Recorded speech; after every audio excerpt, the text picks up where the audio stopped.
Bryce Underwood and Michigan take on John Mateer and the Oklahoma Sooners at Norman in a primetime night game. You can forget any debates about another matchup. This will be the game of the week in week 2. Two top 25 ranked opponents that could be in the top 10 soon enough. We saw a lot of top 10 teams go down. 4 top 10 teams losing the first week of the season. 3 of them were matched up, so obviously we knew that they would lose. But Michigan and Oklahoma primed for one of them to take a step to get higher in those rankings and to get a marquee, very important win. Now, we're going to start talking about the head coaches because Sherrone Moore, year 2, there's an expectation there for the Wolverine fans that with this schedule, there is a chance that this team could be competing in late November for a CFP spot. For Oklahoma and Brent Venables, he's on the hot seat, and he is absolutely going to be feeling that pressure throughout the year with what is, I've got it as the second toughest schedule in the country right behind Florida. John Mateer, Heisman stock could not have gone any much higher. People could not get enough of John Mateer Heisman stock after Cade Klubnik struggled against Clemson, after Arch Manning struggled against Ohio State.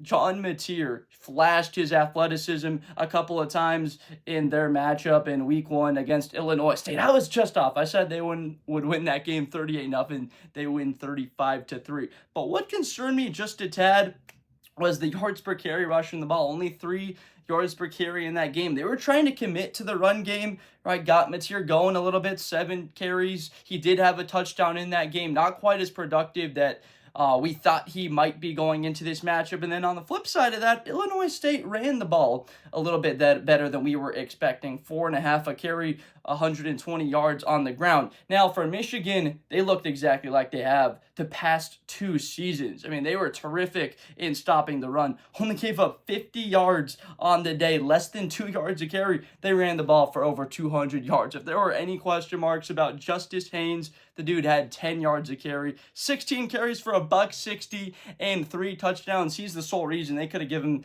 every single carry, every play. It seemed like Michigan was going to pull ahead. The game was somewhat close, tight in the first half. They were able to pull away with it. Bryce Underwood's first career start, and that's what we'll come up with the narrative of what his performance was. What do we look forward to in this matchup at Norman? Because this is a big deal. Norman is not an easy place to play, especially when the Sooners are a good team. Bryce flashed mobility. He showed his arm talent. He showed his ability to throw on the run. Being a little bit uneasy at times in the pocket, didn't have the perfect day. That was not what was expected in his first career start with the Wolverines, but he definitely showed signs that he can be a dynamic player. We saw Marlon Klein, 93 catches for a touchdown. That was a bit of the question. Without Colston Loveland on this offense, who will be the main target? It's a little bit early to determine who's going to be the featured guy within that offense. I'm starting to think that it's going to be Justice Haynes, and they're going to look to establish the run early against Oklahoma. Let's play the same style that we've played the last couple of seasons. Run the football, not turn it over. Try and look for the opportunistic time to take the football away. It's worked for them in the past in big matchups. On the Oklahoma side of things, John Mateer, this is by far the biggest game of his college football career. Or at home, this is that non-conference game that you absolutely need to have. This is a squad that cannot lose more than 3 games. Even a 9-3 Oklahoma will be in a debate potentially to make the playoff. I personally think a 9-3 Oklahoma should get in if they go through that schedule, but it seems like a win against Michigan would be key to that. You can really understand that the narratives around both these teams somewhat hinge on what their season will be between who wins this matchup. I gotta tell you, I think the loser of this game is going to have a really tough shot in, first of all, competing in their conference, because you know of the elite top-tier talent that everybody talks about, the Buckeyes, Penn State, Oregon in the Big Ten, and then in the obviously the SEC, Georgia, and Texas. After Alabama's performance against Florida State, we're not going to include them in that. But Underwood versus Mateer, 2 mobile guys, 2 guys that can sling it around the park. Mateer, 392 yards. He did have the pick,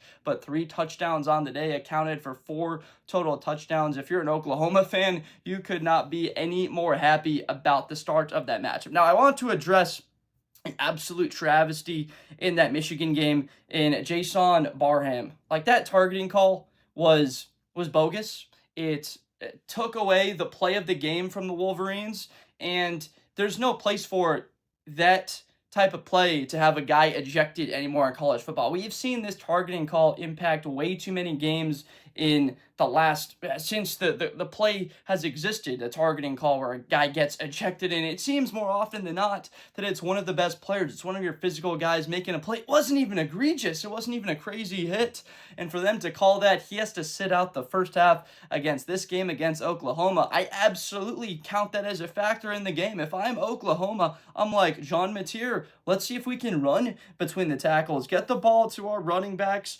right? It almost seems like Xavier Robinson, Torrey, Blaylock, like they're going to be splitting carries throughout the season. Both of them got 8 carries on the day.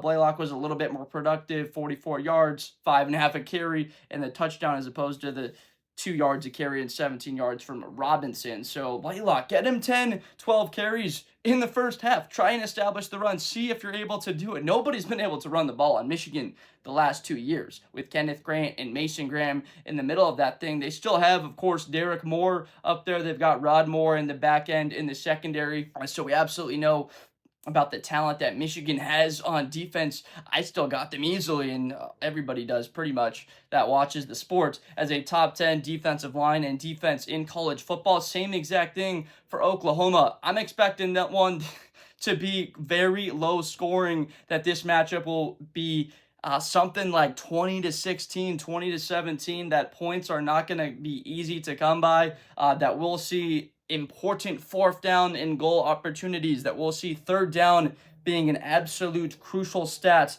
when this one is all said and done. Third down for Oklahoma, like, not that good. 4 of 10. Illinois State, though, I mean, that's what killed them. 1 of 11. You're not going to win any football game when you go 1 for 11 on third down. Michigan, not so great either.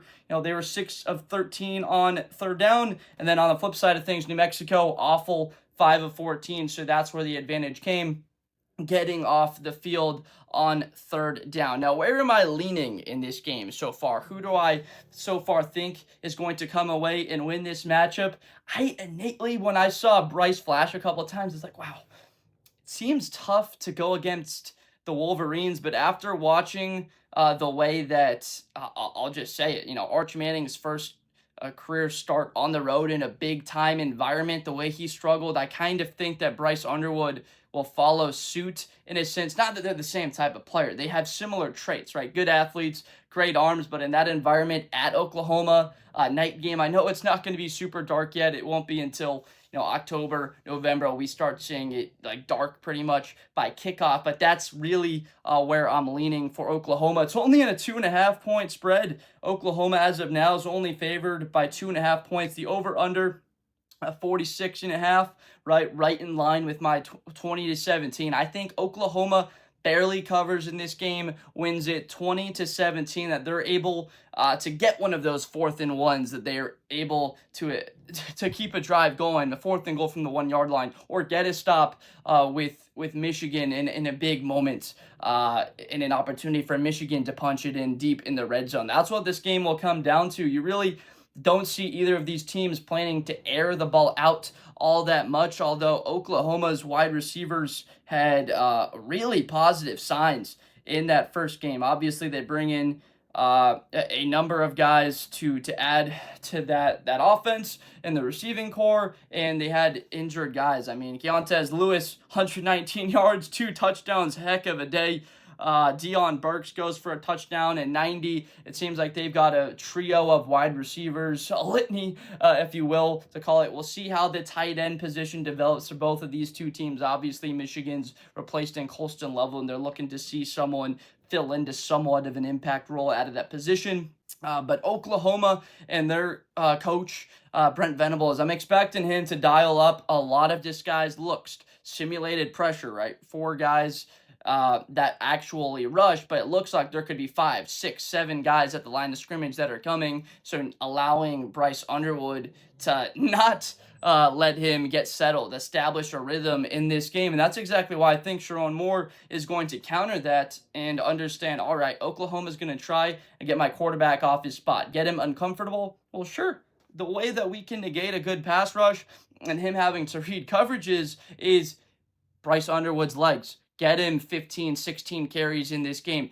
Give the ball to Justice Haynes 23, 25 times and chew the clock. Turn this into a one-score game in the fourth quarter where we have the football, where we can dictate this game on our terms and not have it turn into a shootout. I don't think anyone believes that that will happen with the style of play that Michigan, like, they're not going to let anybody bring them out into the open space, into the field, and get into a shootout. As a lot of people like to say, they like to keep you in a phone booth, get into a fist fight in a phone booth, and oftentimes they're walking out of it with a broken nose, but the other guy's walking out of it with a broken jaw. But Oklahoma, that's where I lean in this one, 20-17, believe they get the win, move to 2-0 on the year. But Michigan and Bryce Underwood show a very positive signs that he's absolutely the face of the program out there, and is going to have a very good year and a incredible career with the Wolverines. I appreciate you so much. Let me down below in the comments what you think the final score of this game will be, who ends up winning it, and why.